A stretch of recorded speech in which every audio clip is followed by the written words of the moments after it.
Yes, sir. That's me. That's a pleasure.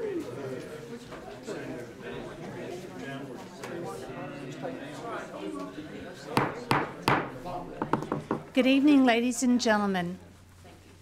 Will the Washington County Budget and Finance Committee please come to order?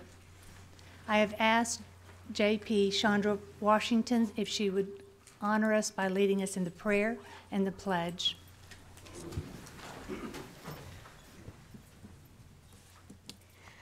Lord, we thank you for allowing each of us to make it to the meeting safely. We thank you for entrusting all of us with the responsibility of conducting the county business. I ask that you bless this meeting, and I ask that you help us all to work together so that we can conduct business efficiently. Bless those that are seated in this room, and bless those whose lives will be impacted by our decisions. In your name we pray. Amen. Amen.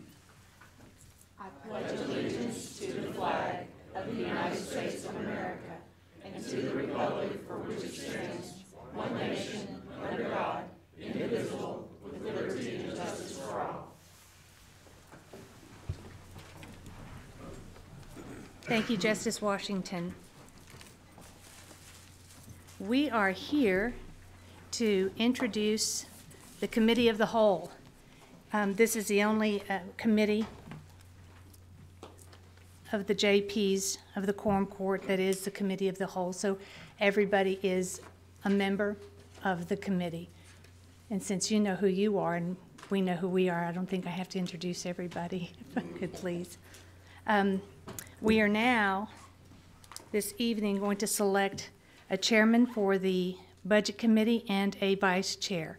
And I open it up for nominations. I have Justice Lance Johnson.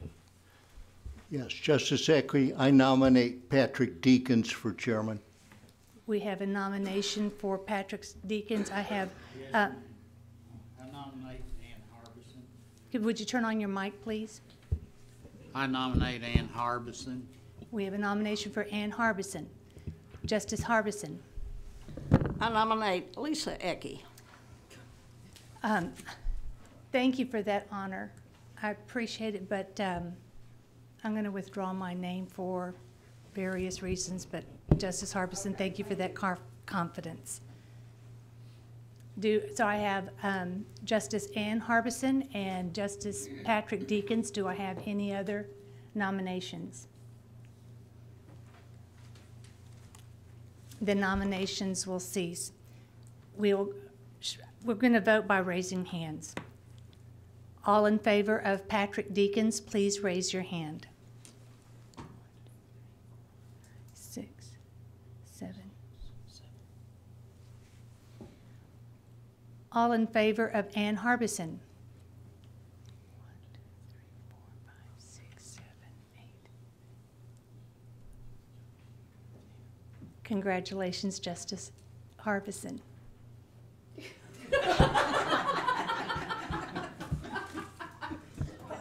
Sort of overwhelmed. Okay. This is really a big job, and I appreciate your confidence in me. And so, do you want to continue with the? We'll nominate a vice chair, Oh, and then okay, I'll let you have the big, Okay. big daddy chair as soon as we're done with that. Now, I'd like to open nominations for our vice chair. Do I have any nominations for our vice chair? I'd like to nominate, oh, go ahead, sorry. Let me, I recognize Justice Harvey Bowman first. Go ahead, Justice Bowman. Oops. In view of Mr. Deakins' fact that he's a CP, I'd like to see him participate as vice president. Vice chair. Yeah, vice chair. I have the nomination for vice chair. Is there any other nominations? Move the nomination cease. A motion for the nominations to cease. Exclamation. All in favor? Aye. Congratulations, Mr. Deakins. Now, we're going to transition. Justice Harbison, congratulations.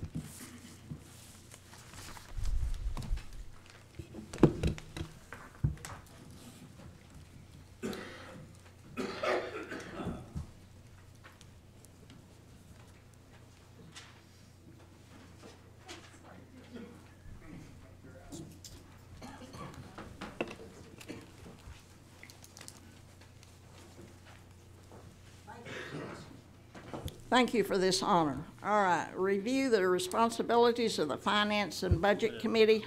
Oh, okay, we've got to adopt the agenda first. I'd like to make a motion to adopt the agenda, Madam Chair. Okay. I need to add an item to the agenda. I add item 20, and that would be money to fund the Northwest Arkansas Crisis Stabilization Center, or unit. That's been presented by the county judge tonight, and since we had that discussion last night as to that need, Move to amend the agenda by adding item number 20. Second. all right, all those in favor say aye. Aye. All those opposed? All right. Are there any other additions to the agenda? Then I'll accept your motion, Lisa, to adopt the agenda as presented or added to. Do we have a second? Yes. All those in favor, say aye. Aye. All those opposed? All right, the agenda has been adopted. All right, responsibilities of the Finance and Budget Committee are to review and make recommendations on the financial conditions of the county, to include county finances, yearly budget, appropriations, fiscal controls, audit review, and monitoring of expenses. Do any, especially the new JPs, do you have any questions as to your duties as a finance person on this committee? Because everything has to come before this committee and be approved by this committee before it can be spent. That's a big responsibility. Okay, Treasurer's Report, Bobby Hill.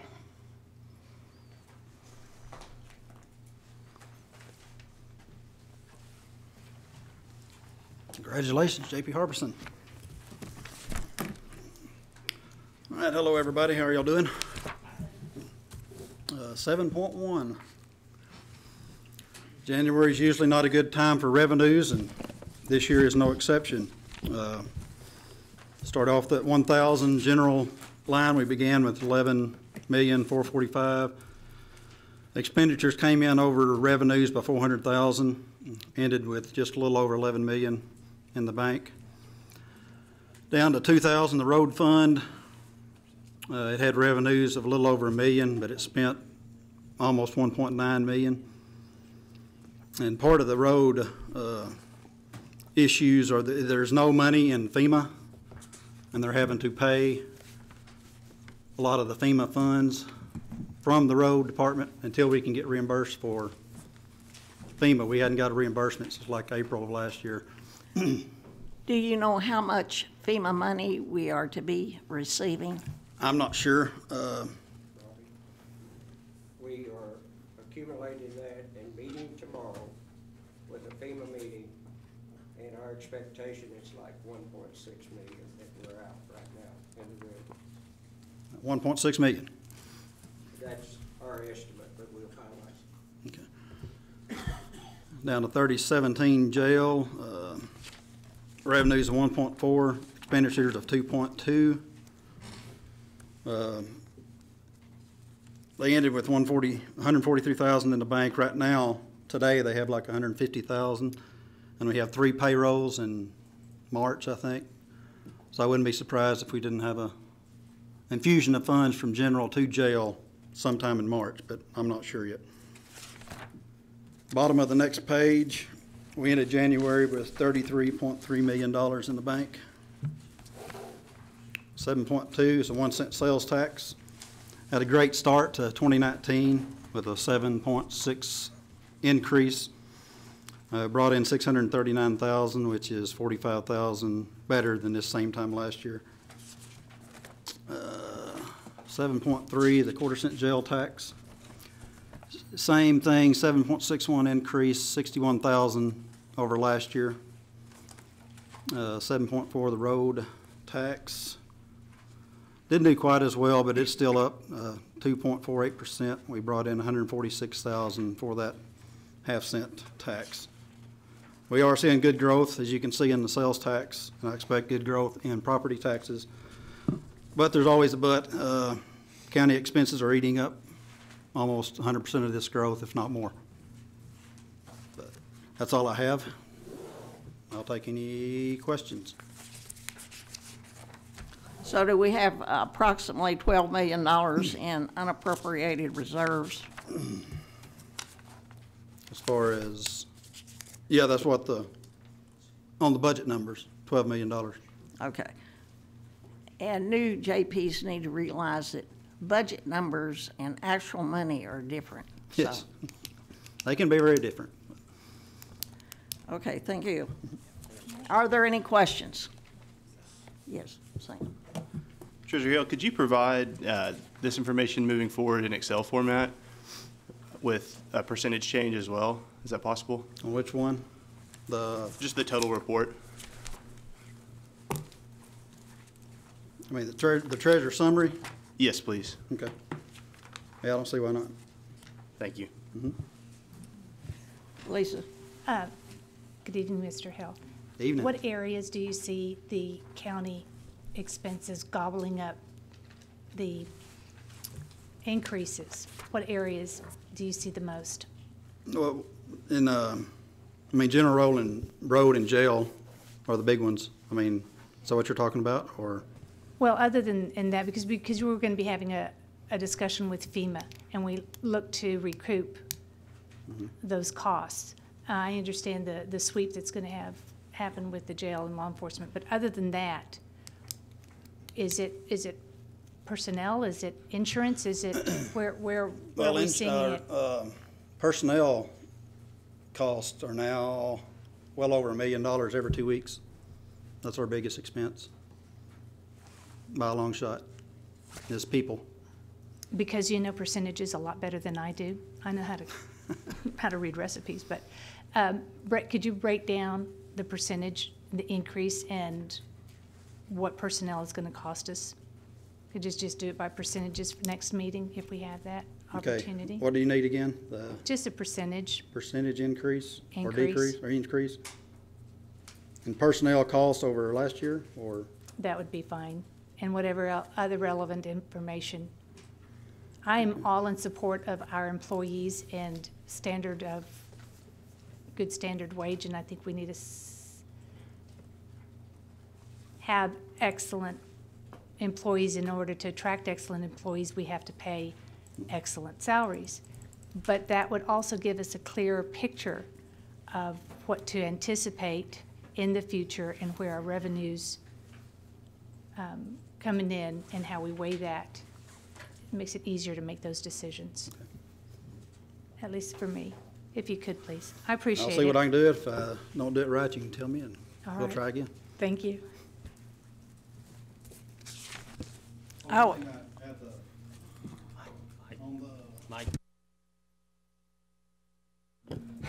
On the sales tax, this will be 2 years from now. We've talked for several years about the decrease that's coming. May not be as bad as I thought. I'll tell on myself a little here. I was working on numbers for the jail per capita and learned that when I was doing my figures for the sales tax decrease in the next census, I was adding up all the Springdale population, but a portion of that is in Benton County, which doesn't count.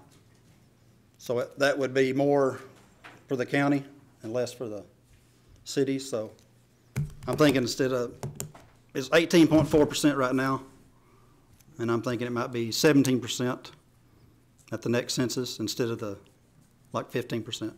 So hopefully it won't be as bad. Just want to throw that out there.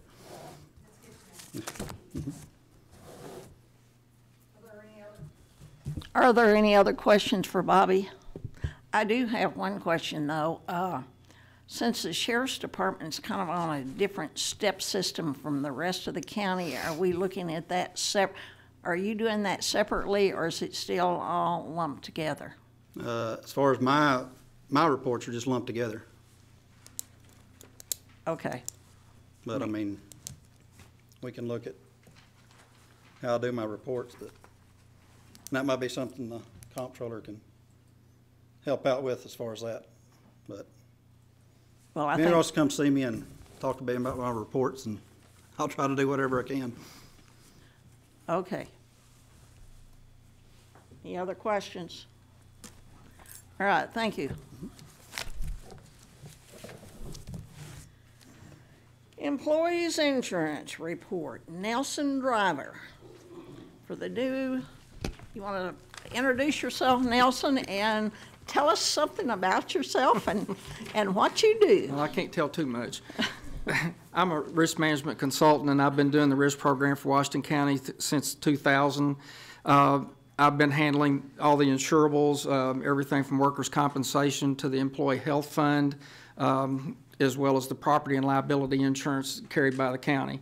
What I've got tonight is just kind of an open mic situation for entertaining questions. The employee health fund we've been working on since the year 2000. We are self-funded with our health program. We're not insured. We're self-funded. I guess in the year 2000, we did an examination of the health fund and found out that Washington County only had $400,000 available to pay claims with in the year 2000. That's a half a claim, and we would have been bankrupt. So we started, making some changes and some adjustments, and right now, well, see, prior to 2017, we were hovering up between $1 million, $1.5 million to $1.8 million in the health fund. And again, that's just a few claims away from being insolvent. We made some pretty good changes in 2015 and in 2016 that were implemented in 2017 that has finally, I believe, has plugged the majority of the holes of money leaking out of our health fund. We have grown from about 1.8 million 3 years ago to, at the end of December of this last year, we were at 3.1. And right now, today's balance right now is about 2.9. So we're healthy right now. If I could predict health claims, I'd have myself bronzed, but we just don't know. It's an unknown territory. We do have protection as far as the health fund is concerned because we carry excess of loss insurance to get us on a 2-cap basis. We've got about roughly 1,000, I think 1,005 lives that are on the county health plan, and we have a per illness or per incident deductible or first dollar coverage up to $175,000. So anytime we have a claim, we're going to pay the first $175,000. And once we breach that, it goes to the excess insurance, and the excess carrier takes it from there. We also have a second stop loss at about $1.85 million, and that's an annual figure. So again, worst case scenario, that's what we would be hit with. This last year, we had a report. We have a third-party administrator that handles all of our claims. It's Blue Advantage Administrators. It's a subsidiary of Blue Cross Blue Shield. We were going through our records this past year to get an accounting of the previous year and found out that we had been overcharged in a couple of areas with the excess of loss, and we got a refund from Blue Advantage Administrators through the excess of loss company for, Watson, do you remember how much that was? Yeah, so it was a pretty significant amount. Did you say 40? 340. Yeah, and so that's a significant thing that we have to track. We look at a lot of different angles and a lot of different aspects when we're dealing with the carriers, and reporting is something that we go over. Tomorrow we've got an accounting with the third-party administrators for the year 2018. So we'll have that information available for you as well. One of the things that I just wanted to throw out is usually, especially since we've had such a large turnover in membership of the court, one of the things that we normally do as requested by the court is to have an information session specifically dealing with all the insurable issues with the county, separate and distinct really from, from budget and finance or personnel or full quorum court.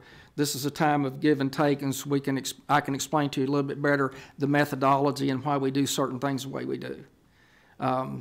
We try to save as much as we can, and as a risk consultant, one of the last things that we're ever going to recommend is insurance. If there's no other feasible way to solve a problem, yeah, okay, well, then we might go with insurance. But other than that, we're going to avoid that as much as we can. This program, being self-funded, saves the county somewhere between $700,000 and $1 million a year that we're not paying for an insurance company. They look at our total claims as their break even, and they're going to stack a minimum of 40% on top of that, and that's the bill you're going to pay with no protection. Last year when we were going through the budget bid process for the third-party administration services, one of the things that I was asked is to get a fully insured bid. Mr. Lundstrom asked for that. What would it cost us to fully insure the county and get off this self-funded thing? And the bid we got back, the least expensive one, was $5.2 million. The question came up, and I believe it was Justice Madison brought up the point, when does it not make sense for us to be self-funded? And my response to that, without trying to be too blunt, was never. Because the insurance company is going to factor in at least a minimum of 7% of profit, along with 35% of their administrative overhead expense. So once you're self-funded, you're in much better shape. You've got better control over your benefits program as well. Because we really, we set the tone as far as the health coverages are concerned. The Quorum Court has full leeway as long as we stay in compliance with ACA, that we can do what we need to do with our benefits program. In the past, we've kind of had a Band-Aid approach to fixing the leaks out of the health fund by a $500,000 infusion here, $800,000 over here.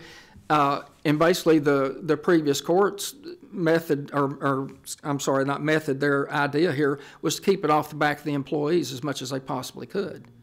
We don't have the best payroll on the planet, but we've got a really, really good benefits program, especially with our health care. And that you've got a significant number, I suspect, of employees that stay employed at the county for the benefits, not so much for the, for the paycheck, although that's important as well.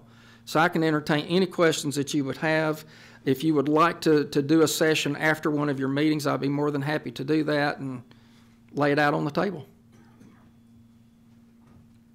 How many people would be in favor of having a session and have him explain sort of in detail what he does and how the insurance works, and what the employees pay and what we as a court put in? So, I mean, it's, we do put money into this. I think has it been 3 years or 4 years since we've had an infusion? 3. So, that's good. We had to raise the employees' contribution some to stop the bleeding, so to speak. And so far, it's worked. So, what's the pleasure of the court? Hey, Harvey. Okay. Nelson, the best I remember, our employees' benefits and cost are some of the best benefits and the lowest cost of anybody in our area, aren't they? Yes. Would you share a little bit more detail about that with our group? Which part? Well, just the specifics. Right now, they're paying considerably less for insurance than any of the other counties around this area that I understand. Well, that is correct, but the other counties around the area have a different plan option than we do. A lot of them have moved to the high deductible HSA health savings account plans that come with the front end deductible is usually about $5,000 before insurance would kick in and pay anything. Mm-hmm. And the benefit is more to the younger, healthier employees than when you get up into the more mature area. Mm-hmm. That are going to be filing claims. We have had conversations about entertaining that possibility, but you get into that situation, the only people that are going to gravitate, are going to move toward that, are going to be the people that don't file health claims. Mm-hmm. And that reverts back to, as far as insurance looks, it's going to be a negative impact on your health fund. Mm-hmm. You're not going to have as much money going in, but you're going to still have the same amount coming out. So there's not much of a balance there. Okay, so we have far less out-of-the-pocket costs before we get care. Yes. Okay, thank you. Thank you, Madam Chair. I would like to see Mr. Driver address the Personnel Committee because it's in the employee handbook, their insurance benefits and some of the details, and I would like for that to go to the committee where you don't have such a lengthy agenda. Because this is valuable information that we need to know. Because when I first joined the court, we did $1.3 million, what was it, the first sweep, and then we were hoping we wouldn't get hit again, and we were with another $888,000 infusion into that. And to understand, I would just think if we could move that to just a recommendation. Thank you, Madam Chair. Isn't the night that we have Personnel Committee the night that we stack our committee meetings? So it seems, because we're doing the jail committee on that same evening. And I am, yes, sir, I am very interested in having you come and speak to us. I would love to learn more about the language from you, for sure. So I just want to make that point. We have so much going on with the jail committee at the present time. I don't know, maybe we need to schedule it after a finance committee or something. You don't think so? Well, I hope we don't have an extensive finance committee every month, but okay. Any suggestions on when to have it? I mean, yes. What about county services? Okay, well, we could have it after county services. Yeah, not during, but after county services. Right, okay. Next county service meeting, after that meeting, if you'll schedule that. All right, thank you. Yes, Eva. So what does that become a meeting of? I'm just curious, we can't just have a meeting, and if it's after county services, we need to call a special meeting of this committee to conduct its affairs on that night. So that's just to make sure we call a proper meeting and send out notice and things like that. So I agree that putting it after county services is the most efficient time-wise, but I think if the chair, I think you as chair need to call a meeting of this committee after the next county services meeting to do that. Well, we can, yes, but. If it is, in fact, if it's a personnel issue, we could have it be a special personnel committee meeting after county services to discuss the insurance. Or we could just have finance as a whole, and that way everybody is involved. So let's do it that way, okay? Right. Let's just call a finance meeting after this public service meeting next time they meet. Yes. Just one more thing. I don't see it on the calendar for March. I don't see a county services meeting on the calendar for March or April. All the other committees are on the calendar, so. Well, we can call one in place of that one. Okay, anything else? Any other comments? Yes. I have a question for me. Are we also self-insured for our workers' comp? Yeah, well, no, we're not self-insured for comp. We're through AAC, which is the Association of Counties. They have a pool, so to speak, for workers' compensation. We've got several advantages to being within the pool. You know, with AAC. One of the standpoint is we're sharing the risk with some of the other larger counties in the state, but at the same time we're subsidizing those smaller counties in the state that are members. We typically, with workers' comp, it's retrospectively rated or looked at, and we won't know, for instance, the true cost of workers' compensation claims for 2018 until the latter part of this year, 2019, or halfway through 2020. It takes that long, for them to get paid out. And since we were we were the first county that participated in this with AAC, and we get a dividend, a refund from AAC just about every year. And this last year, I think it was pretty close to $40,000 that we got back, for the workers' comp. The active management of the workers' comp, is done, you know, pretty much through HR. The sheriff's department, you know, handles theirs, and our HR handles the ones up here. And the reporting and taking a look at payroll, all of these different avenues that come into play with workers' comp, you got to be real careful with, because just frankly speaking, the insurance companies out there in the marketplace don't like municipalities. They don't like any unit that's got the police department, and you know, for obvious reasons.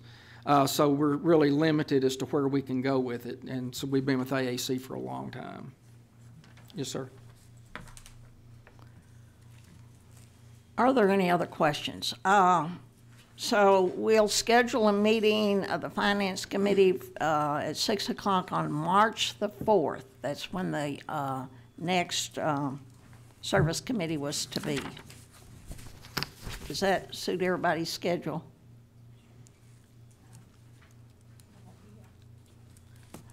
Okay. Are there any other questions? Thank you. You're welcome. Nelson. All right, we have the Controller's report. Shannon Worthen.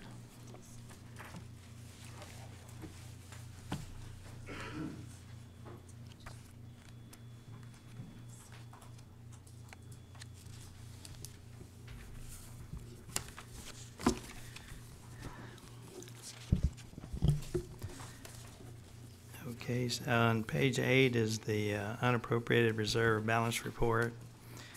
And since there weren't any appropriations in January, the beginning and ending balances are the same as what we started the year at. And down in the lower right-hand corner is the sum of the general with the jail to show a net general figure that some of y'all had asked for last time. And then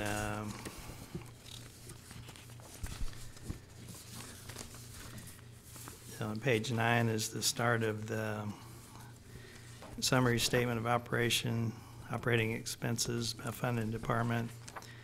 And with 1 month in, our budget should be, if they were even for throughout the year, should be at about 8.3%. And going over to page 10, the sum for general fund was at 8.8%. And then all the rest of the funds, and nothing out of the ordinary there. And then on page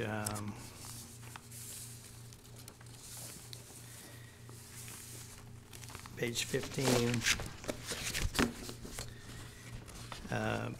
is overall for all the different departments at 9.2%. So everything seems to be pretty well where it should be. And that's all I had. If you have any questions. Yes. Mr. Worthing, can we go back to the unappropriated reserve balance report?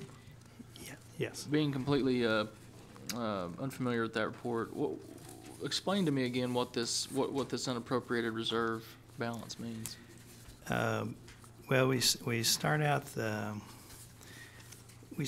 year with Bobby comes up with our projected carryover from the previous year, and then he adds his projected new revenues, and then we have a total of projected new revenues, including the carryover. And then we're required by state law to have a 10% holdback on most of the funds. There's a few exceptions.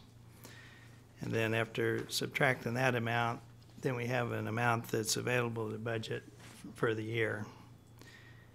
And then after we come up with our budgets for each of the funds, you subtract the difference between those two, and that's the unappropriated reserve balance that's shown here. For the year, for this current year? Yes. So the significance of jail operations and maintenance being negative is that we're expending more there than was available or carried over from a previous year. Is that correct? Right, we had more that we budgeted more than we had available to budget. So that's why the deficit exists there. And that comes directly from general fund, which is what you were notating there on the bottom right corner. We have to move that over from general fund. Right, yeah, so we need to cover that from the general fund. Thank you, sir. You bet. Are there any other questions? Unappropriated is, you know, what it says. It's money that hasn't been budgeted.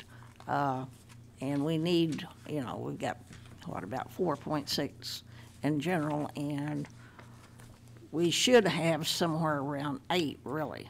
Hopefully with 5/10 of an increase in millage, but we spent a lot of that on salaries for the sheriff's department, so we may still be at the same place we are at the end of this next year where we are now. So anyway, I will discuss with you later, but I really would like for us to do quarterly sweeps. I think that gives us a better idea of how much money is available.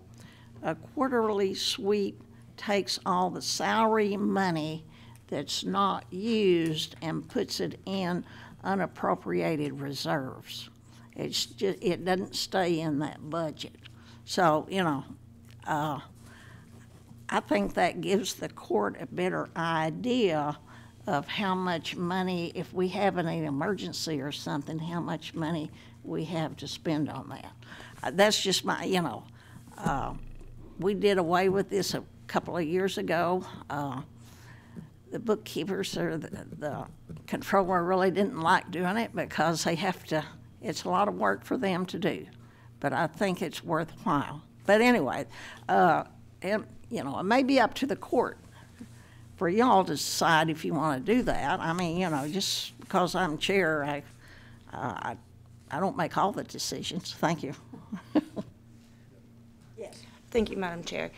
Does it cost anything in addition to have these quarterly reports run, process, man hours? The time, is there an additional cost? Well, I don't guess there's an additional cost. I mean, people are, you know, doing their jobs and they're paying for their salaries and everything. So, you know, but it is a little bit of extra work. Yes. Thank you, Madam Chair. We did away with them because it's an ordinance and does require an additional expense. Every ordinance we do requires publication expenses, and so that's why we had opted to do them at the end of the year. I think a way to do it perhaps might be for you to do it in a quarterly report so that we get the information quarterly, but that we do it in a formal ordinance only at the end of the year to save the expense of additional ordinances throughout the year. So I think that might be a solution where everybody gets the information they're wanting. There's some quizzical looks. Does anybody, it's the money that's basically not spent in the budget, we kind of clean up. And we were doing it on a quarterly basis, which required an extensive ordinance to be done that then required the companion cost of doing an ordinance, publication, things like that. And I think most people were not really paying a ton of attention to it, so we saved it to the end and did it annually. But I think we could get the information on a quarterly basis without having to bear the burden of an ordinance expense. So I think that might be doable, that the chair could work out with our comptroller. Yes, Okay. I'm here to serve, so I'm glad to do whatever y'all need. Yes.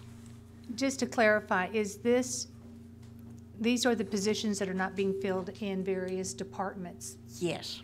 So if you have 15 positions that are open in one department and 20 in the other, as you go on, even though it's been budgeted to have those salaries in that budget, what I believe you are proposing is that to realistically move that out of that budget and put it in unappropriated reserve, so we'll see just how much money the county does have, and it just doesn't sit in that particular department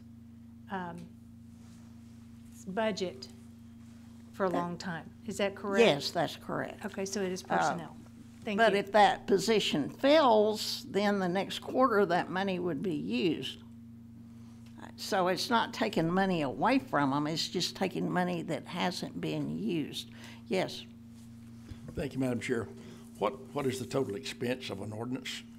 I just asked Brian that, and he said about $100. Okay, so we're only talking about $100 to run an ordinance through to get this information updated. So we've got a better perspective on what our total cost, where our total funds are. Right. Okay. Who? Patty knows best the answer. Patty? It just depends on how many characters are on that ordinance. I know the one with the sheriff's, all of the changes, that was quite a bit. It just depends on how many characters, but I don't approve those, so I never really get to see those. But I know we went over a little bit in our budget on it, but. Well, I think what we want is information. So it'd be less than, it'd be not more than $500 then? Probably not. But, you know, I don't have any idea. We'd have to look back and research to see what it's cost. We should be able to figure in the that out pretty past. easily and then get a reference here on what that cost would be versus the information that would gain from that analysis. Right. Okay, thank you. So we'll just leave that at your discretion right now, and then I'll discuss it with you later. And I'll bring it back to the Finance Committee if we decide to do it as an ordinance. Thank you. Are there any other questions for Mr. Worthing? Thank you. All right, we're on number 10. Brian, you want to read number 10, 1 and 10.3, or through 10.3, I guess by title only. However, Yes. we don't. I'd like to make a motion that we suspend the rules and read the ordinance. We don't have to do that. That's in quorum court. Point of order, yeah, we don't. Okay. Thank you. You can go over it. I don't have to read it unless you want. Okay. All right, number 10, an ordinance changing the title of Deputy Circuit Clerk, 2 in the Circuit Clerk budget to the Executive Assistant / Jury Administrator for the Circuit Clerk's budget for 219. And this is 10.1 and 10.3 through 10.3. This came to personnel and went through personnel, so who's personnel chair? Oh, J.P. Pond. You want to explain this? Mike. It's the change of some job descriptions.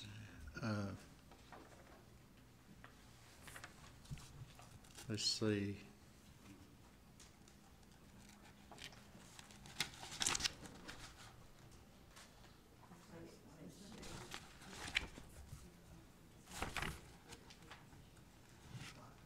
And I'm getting this one mixed with what we did in JSAP. Let's see, I believe Lisa Ecke probably had the helm during this one. I believe these are the 2 positions that the circuit clerk asked for a title change, and it was approved through personnel and moved on to budget and finance for appropriation in 2018. But somehow or another, it didn't get to the final budget, from what I understand, from Budget and Finance. Budget and Finance approved of it, and somehow or another it did not. Is that? It was left off. This was the one that was overlooked. Is that correct? It was just overlooked and not added in the budget, so it's all been approved. Mr. Watson might have some more information on this issue if you'd like to call him. Yeah, but it was all approved, Madam Chair. Thank you. Good evening, Court. As spoken to by J.P. Ecke and J.P. Pond, that is correct. It was approved on the 8th of October in personnel, and it was asked to be advanced to the Budget Committee. and it didn't. And I became aware of it when the final budget came out. So. Okay, so there's no money involved. The money was appropriated for this change already? What happened is the change in the pay rate for this position, there's another full-time position that had become part-time worker. It was vacant at the time, and when the employee returned, they went part-time, so that will fund the difference in the pay. Okay, do I hear a motion to approve this? I'd like to make a motion to approve 10.1 and move it to the full quorum court for approval. A second. All right, we have the motion and a second. All those in favor say aye. Aye. All those opposed, no. All right. It'll be sent to the full quorum court. Madam Chair, Yes. I'm sorry. I said 10.1 and I didn't say 10.1 through 10.3. If I could amend that and we could plunge the vote and vote again. Do I? It's just a okay. technical error. Point of order. I'll have to have a second. Yes? I think it's just attachments to the ordinance, so I think It's that's not. sufficient. Okay, But thank you. we do Yeah. need to declare the vote to just. All right. If we could declare the vote. All those in favor say aye. What do you mean declare the vote? Oh, it passed. Okay, carry the vote. Okay, it passed. All right. Okay. Thank you. Let's go to number 11. Ordinance changing the title of 4 full-time positions and appropriating the amount of $7,252 from unappropriated reserves in the general fund to the Circuit Court 3 budget for, it ended. Oh, I didn't go down. 219, and that's 11.1 through 11.11.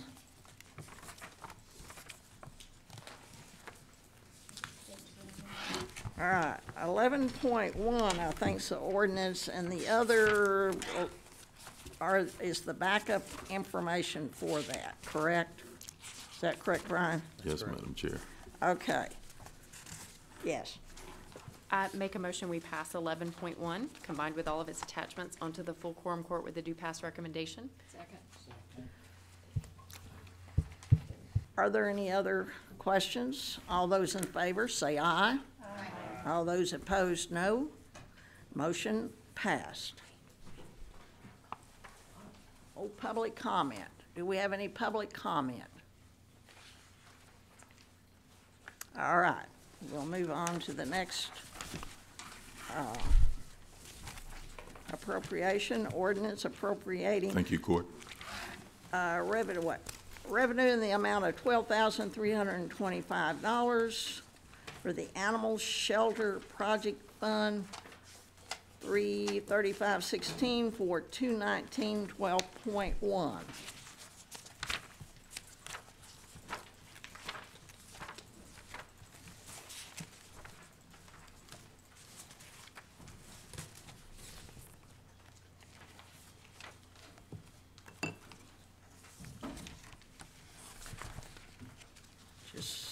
Stay with me just a minute until I find it. 14.1.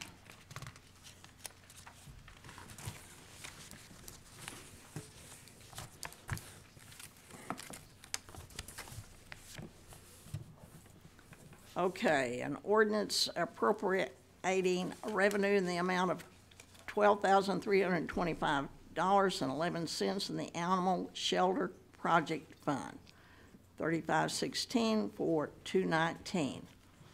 I'm not sure. Okay. I guess we need to read this one. The Washington County Animal Shelter has $12,325.11 in unappropriated reserves from donations it received throughout fiscal year 2018, and whereas the quorum court deserves to appropriate these funds to the various line items in the animal shelter budget for 2019. Now therefore it be ordained by by the Quorum Court of Washington County, Arkansas, Article 1, there is hereby appropriated the total amount of $12,325.11 from the Animal Shelter Project Fund 3516 to the following line items in the Animal Shelter Project Fund budget. 3516038 for 2019. Animal shelter, a vehicle for $11,213.44, and advertising and publications, 3516308-3040, $1,111.67 for a total appropriations of $12,325.11. So I think all that's self-explanatory. So, yes. Thank you, Madam Chair. I think, I understand the purpose of this because the shelter receives donations that basically must go into the general fund that we then in turn have to take out and appropriate. But I don't understand the phrasing that the Washington County Animal Shelter has money in unappropriated reserves, because it's just general fund money. So that phrasing has me confused, because usually when the donations come in, they just go straight in the general fund and we have to appropriate it to the line items. I'm confused by the language that it says that it's that the animal shelter has money in unappropriated reserves, because I don't think they do. But and I'd also be curious to know, it sounds like they're buying a vehicle, and I'd be curious to know what the purpose of that vehicle is, because I think they already have a vehicle, and then usually there are companion vehicle expenses. Is there somebody from the animal shelter? Mr. Okay. Gales, are you here to talk about that? I'll talk about the vehicle. Okay.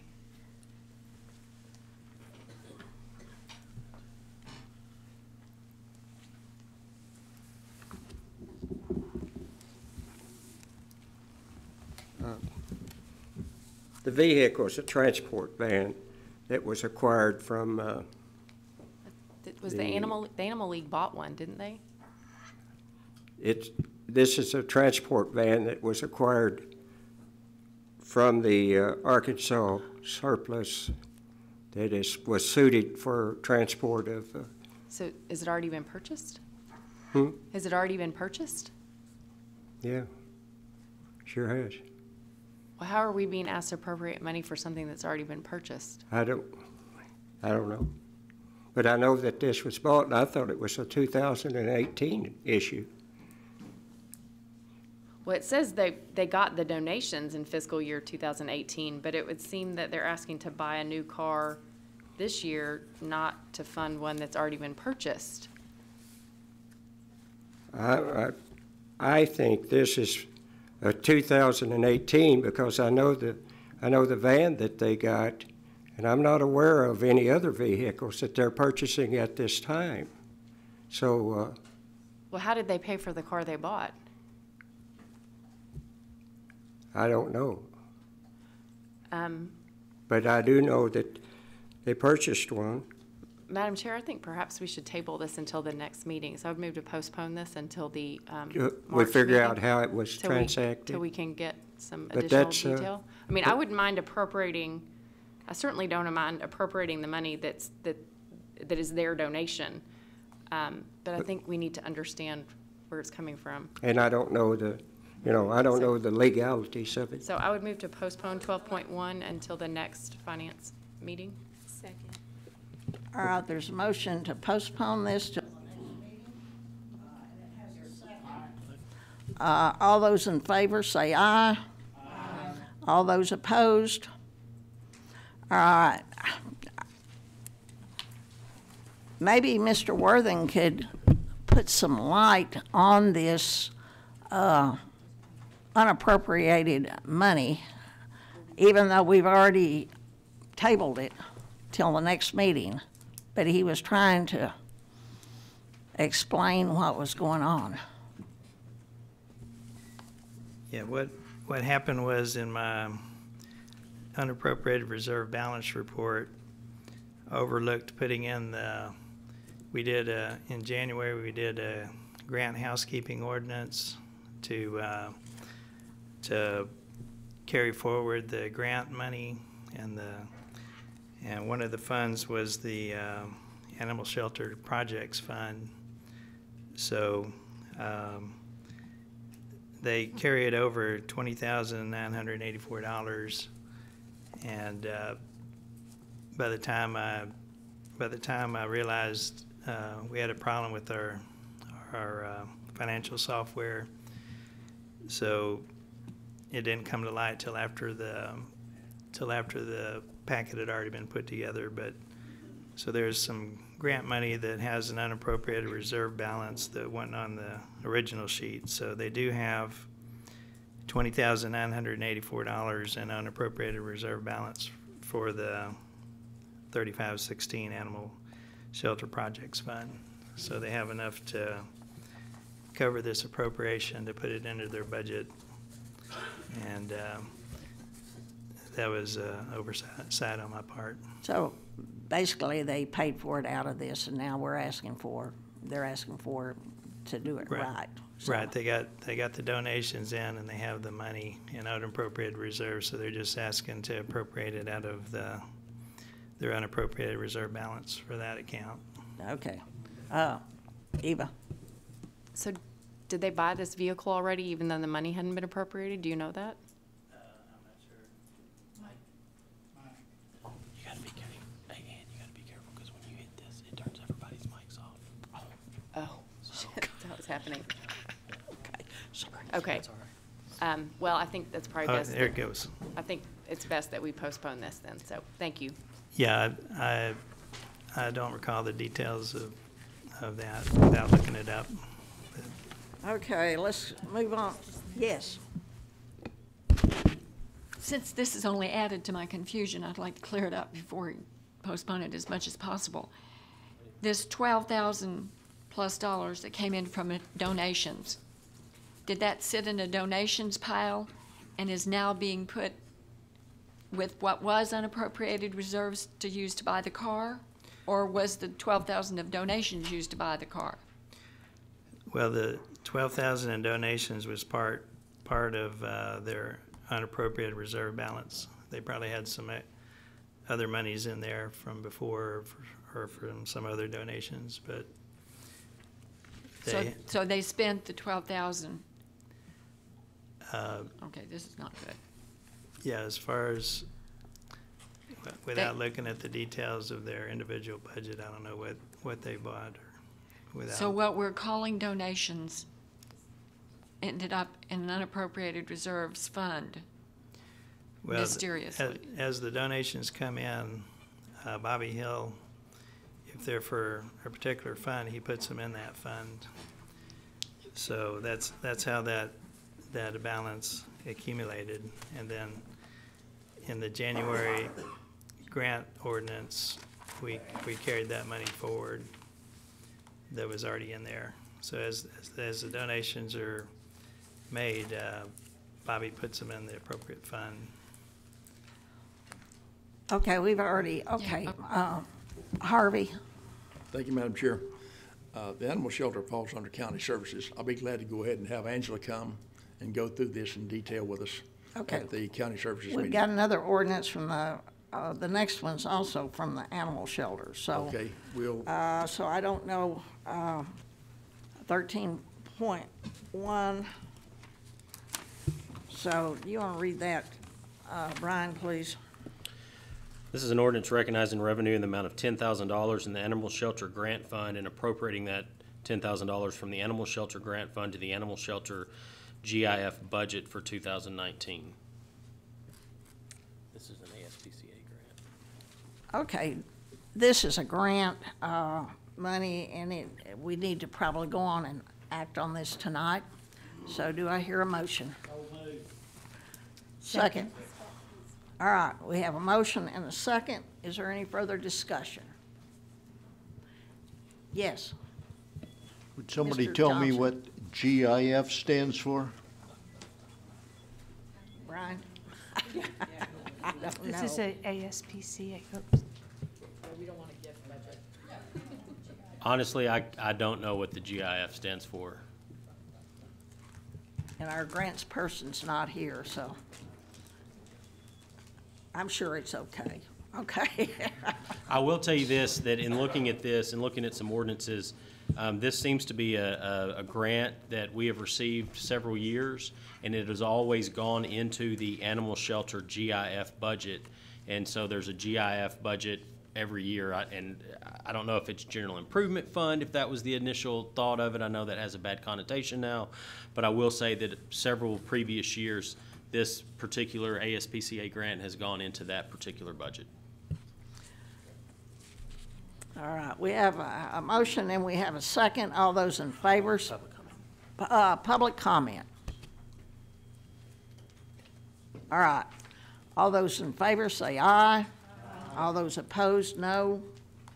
All right, it's passed on to the full quorum court. All right, 14.1. Brian, you want to read that, please? So in the ordinance anticipating additional revenue of $325,000 in the drug court grant fund and appropriating $325,000 from the drug court grant fund to the SAMHSA 2019-2020 grant fund budget for 2019. I'd like to make a motion to pass this on to the full All right. quorum court for approval. I'm sorry. Second. All right, we have a motion and a second. Eva? I was asking to be recognized to make a motion. This is just Oh. the drug court's money that they've gotten annually that's really helpful to our budget, so. All right. Public comment. All those in favor say aye. Aye. All those opposed, no. Motion carried. All right, it goes on to the quorum court. All right, 15.1. 15.1, item 19-I-14 is an ordinance anticipating additional revenue of $14,411 in the law enforcement grant fund and appropriating said $14,411 from that fund to the JAG grant budget for 2019. All right. Any discussion? Is the sheriff there? He may want to explain what JAG is Yes. to the new quorum court members.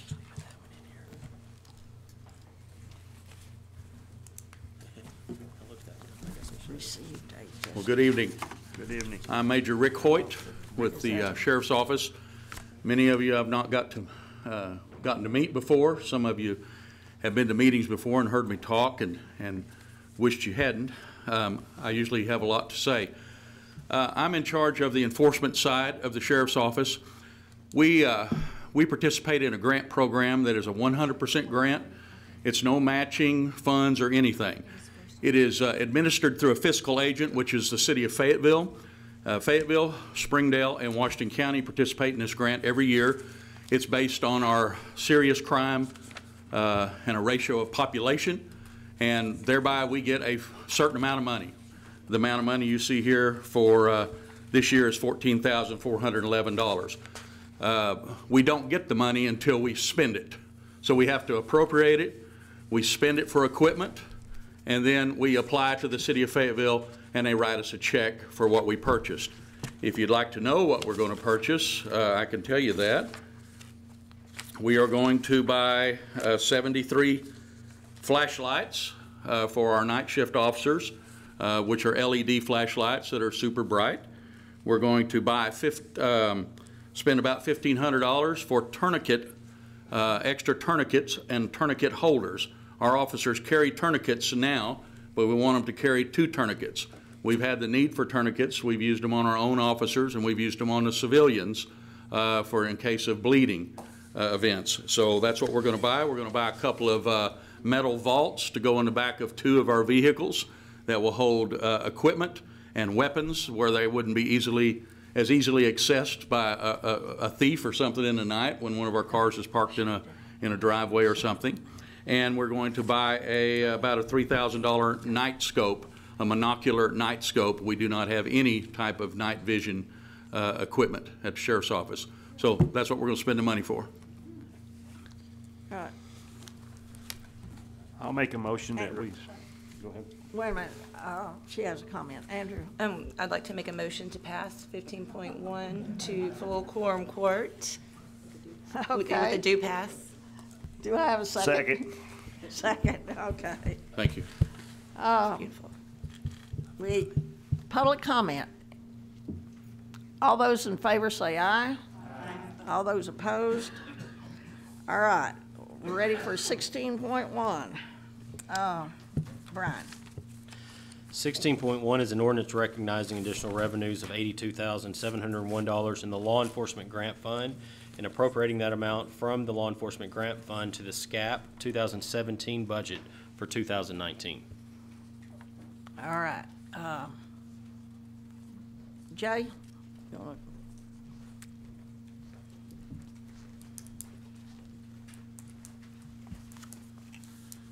Good evening. I'm Jay Cantrell with the Sheriff's Office. Our SCAP grant is a grant that we receive yearly for housing alien detainees, and this is the 2017 grant. We submit our numbers in 2018.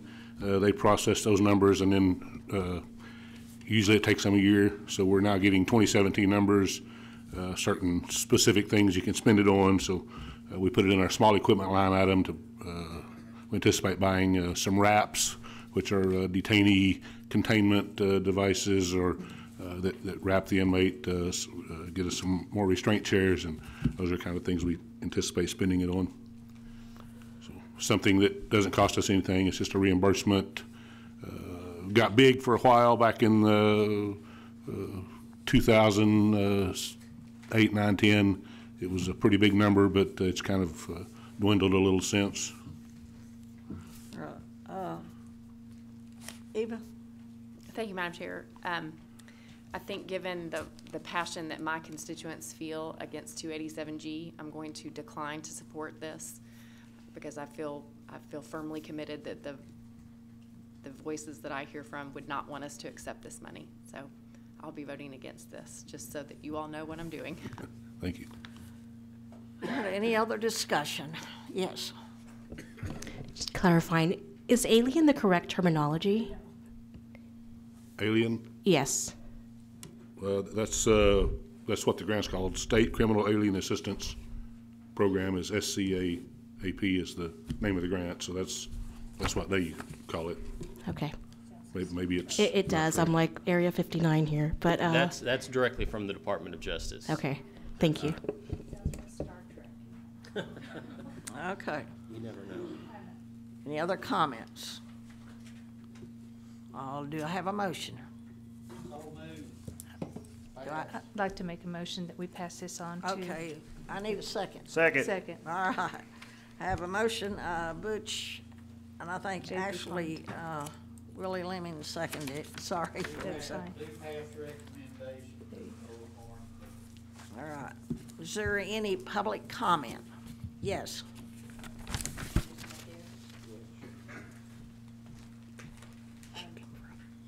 This may be a dumb question, but so this, when you say the alien fund, is that money just from 287G, people who were in 287G and then were?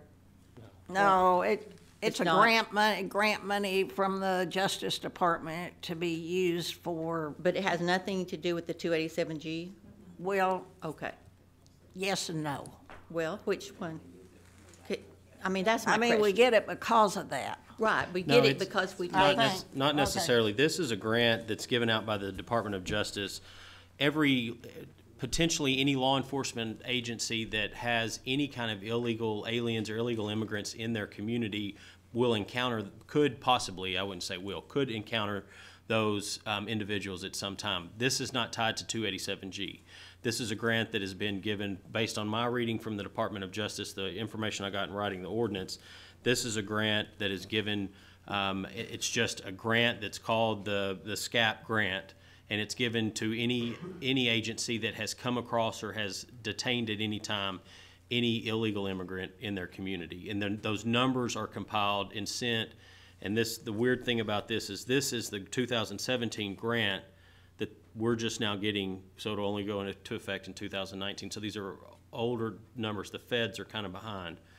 And imagine that. And but that's kind of what this is, based on the number of the illegal immigrants that that the agencies come in contact with. Thank you. Thank you. All right. Any other comments from the court or the public? All right. We have a motion and we have a second.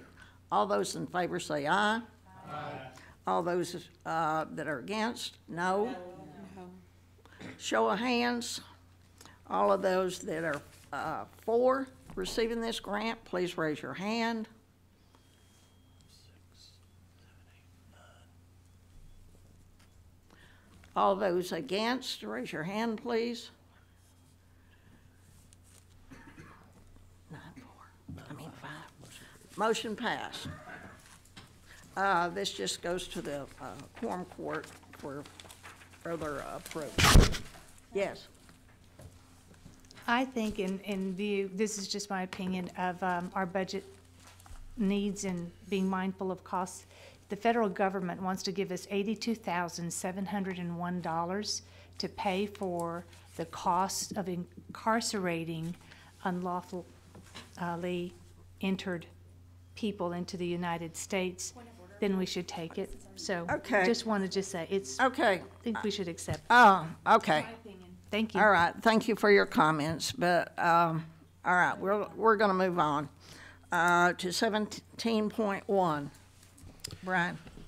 17.1 is an ordinance anticipating additional revenue in the amount of $21,000 in the law enforcement grant fund for 2019 and appropriating that $21,000 from the law enforcement grant fund to the FY 2018 STEP grant fund for 2019.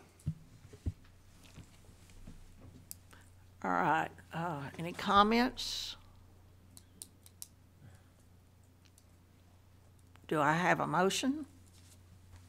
I'd like to make a motion to pass, what is it, 17.1 yeah. with the due pass recommendation to the full quorum court.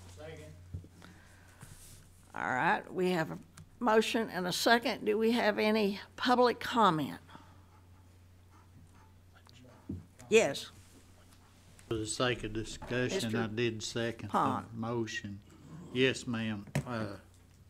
I'm gonna make a statement that, you know, are in support of our sheriff's office, the deputies involved, the detention center, everybody concerned here. I know, because I've looked into it.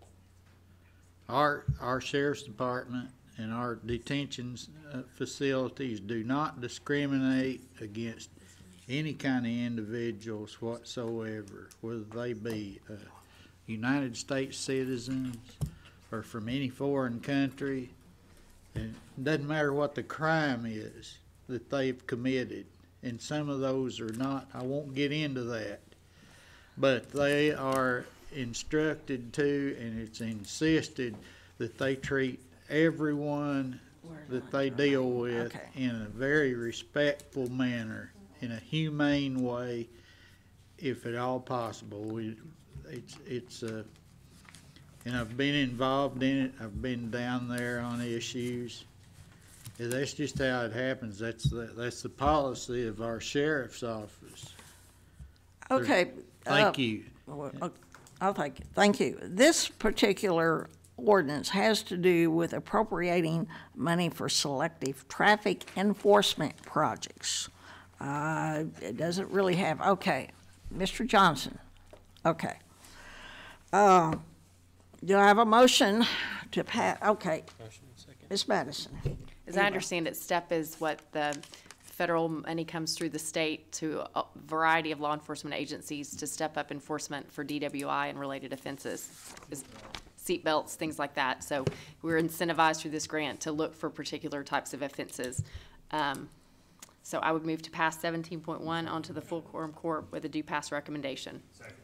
All right, we have a motion and a second. Do you have public comment or anyone else on the court? All right, all those in favor say aye. Aye. All those opposed, no. All right, we send 17.1 to the full quorum court. Okay, we're ready for 18.1. 18.1 is the appropriating the $23,400 in the HIDA grant fund, or anticipating the revenue and then appropriating the $23,400 for the HIDA, which is the High Intensity Drug Traffic Areas Program for 2018. Okay. I'd like to make a motion to pass 18.1 to the full quorum court. Second. All right, I have a motion and a second. Any other discussion? Any public comment? All those in favor say aye. Aye. All those opposed, no. 18.1 has passed on to the quorum court. All right, 19.1.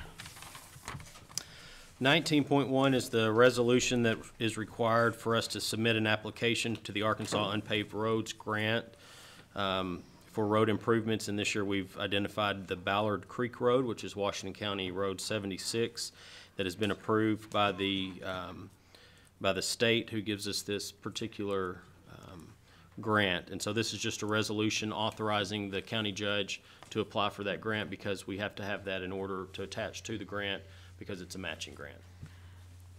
Yes. Thank you, Madam Chair. I just had a question about the match. When it says it's a 50% match, is that 50% of 75,000, or is 75,000 50%?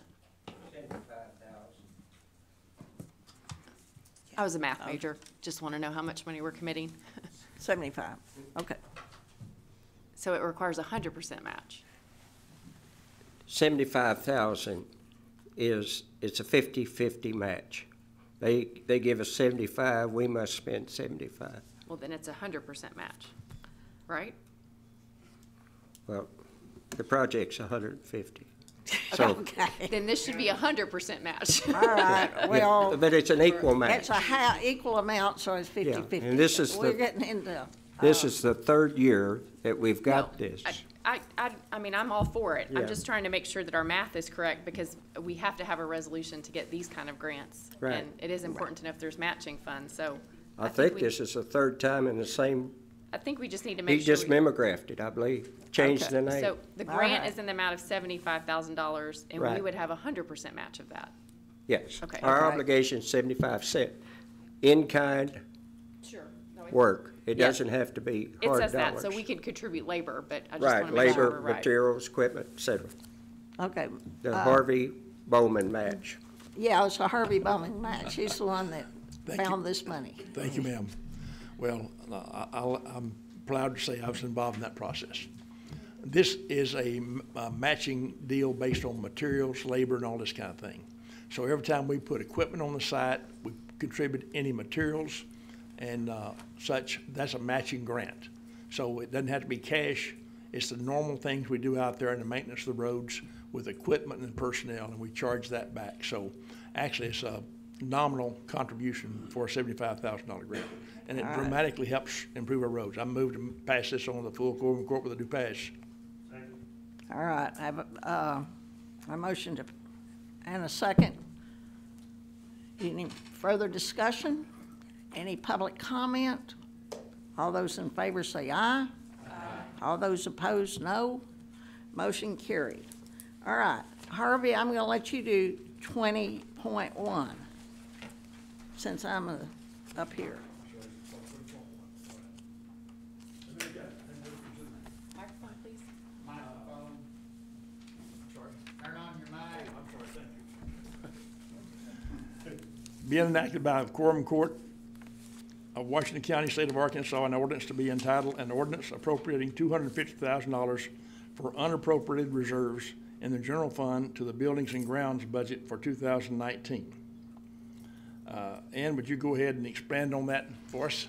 All right, this is our Crisis Stabilization Center. It's a $250,000 to get the renovation needed so that the state can come and inspect it so we can get on the road with this. So, yes. I just had a question. So since we just got the update on this last night, that's what this would cost,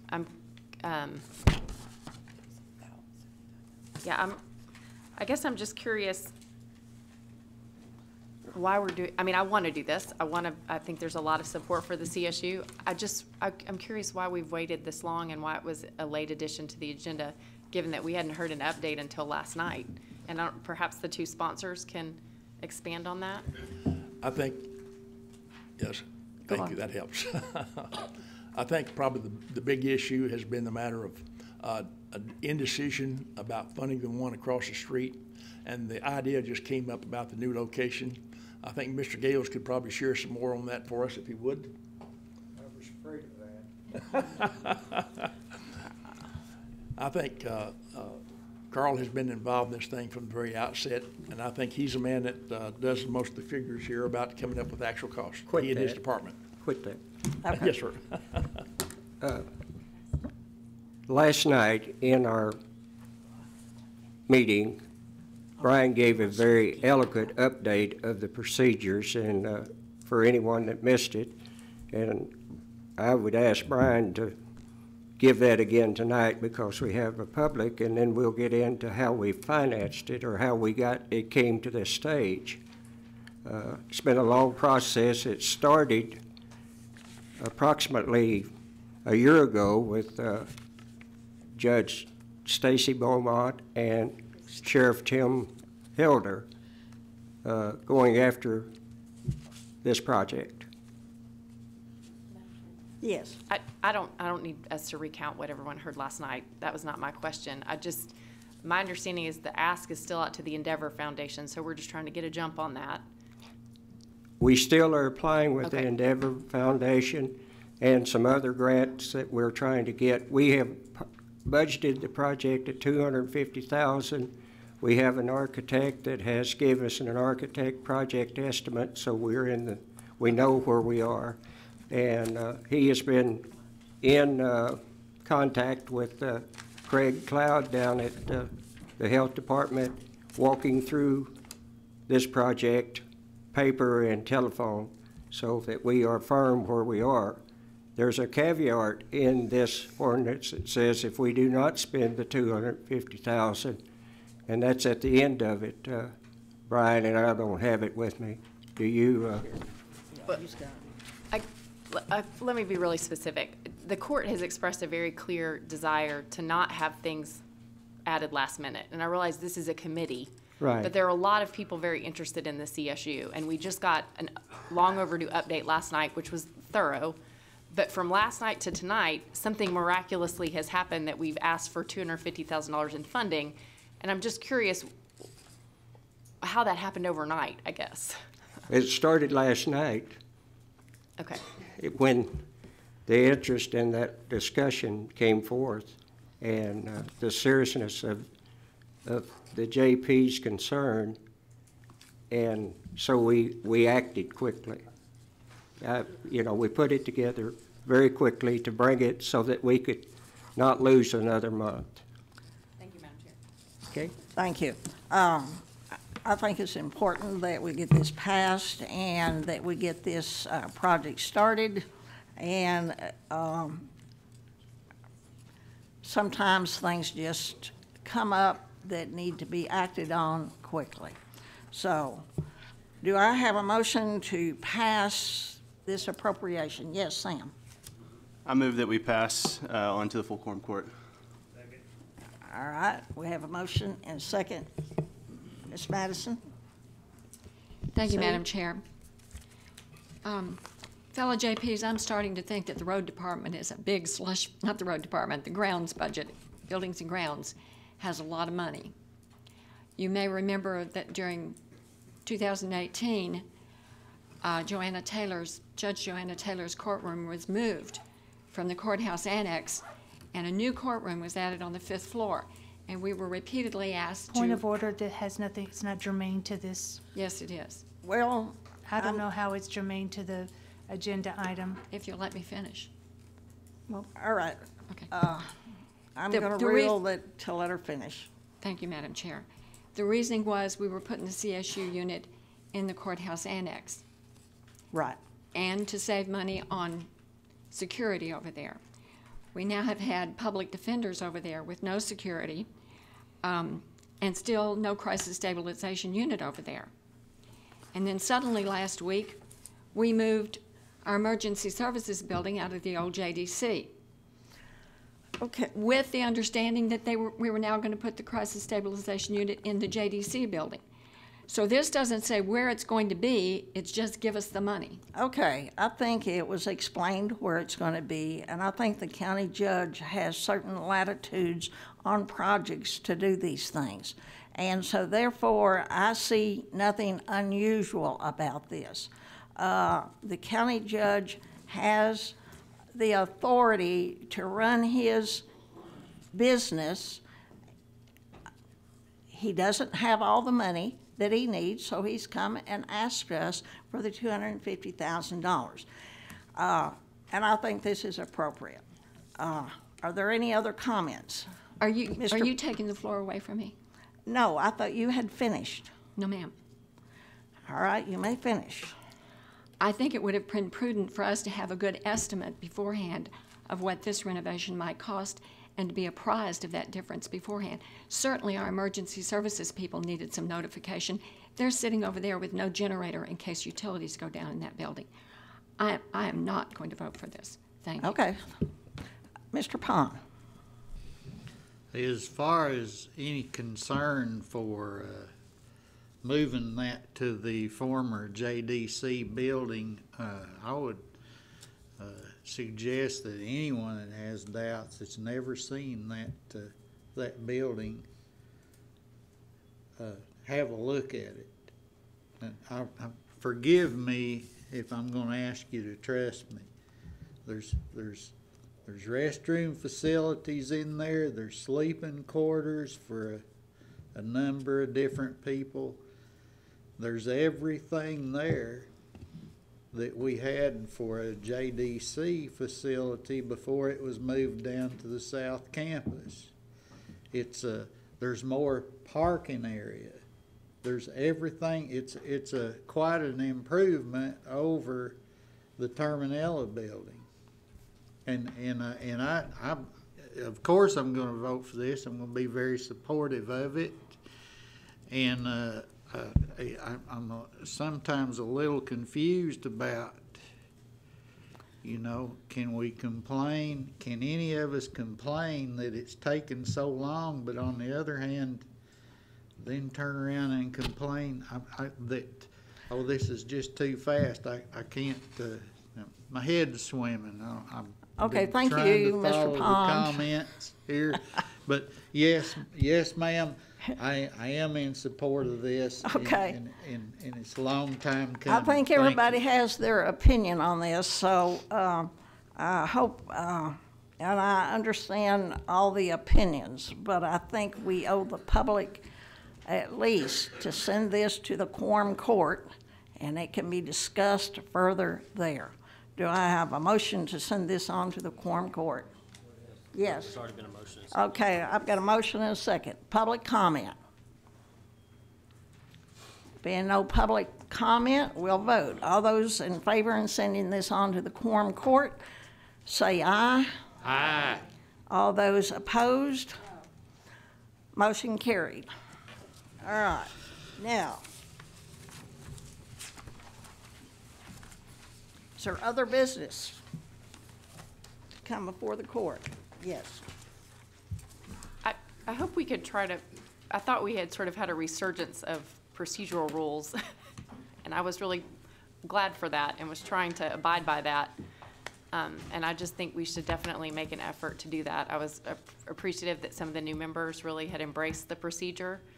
I think that embracing procedure gives order to our meetings. We don't quite look like such crazy people to the public and those who watch us. So I would just remind everybody of trying to stick to procedure and stating motions and being recognized and things, because it just makes us all look better. Thank you, Mr.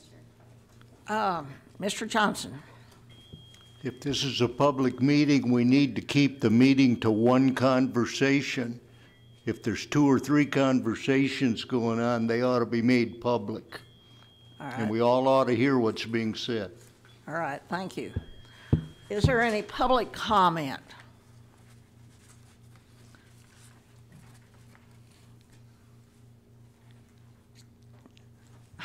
Well, okay. Do I hear, yes? Madam Chair, move we adjourn. All those in favor say aye. Aye. We are adjourned.